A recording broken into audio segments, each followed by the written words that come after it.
Crochet के साथ बने हुए मिरर रिंग को आपने इस तरीके से कपड़े के ऊपर रखना है और इसके साथ जो एक्स्ट्रा धागा छोड़ा गया था उसके अंदर आपने एक सुई को पिरो लेना है। इसके बाद आपने इस तरीके से ऊपर नीचे टांका लगाते हुए इसको कपड़े के ऊपर अटैच करना शुरू करना है। बिल्कुल छोटा छोटा जो है वो अपने टांका लेना है ताकि ऊपर की तरफ से ये दिखाई ना दे।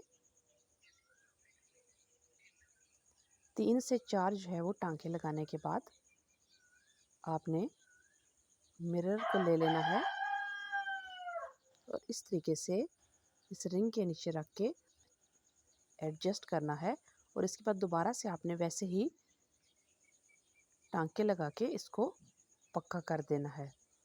तो इस तरह से आप किसी भी साइज़ के शीशे को बहुत ही आसानी के साथ उसके रिंग के साथ बना के लगा सकते हैं।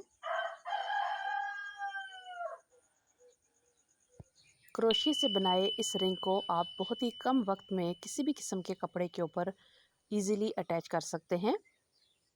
तो उम्मीद करती हूँ आपको मेरी आज की वीडियो का ये आइडिया अच्छा लगा होगा। मज़ीद ऐसे अच्छे आइडियाज़ के लिए मेरे चैनल को लाइक और सब्सक्राइब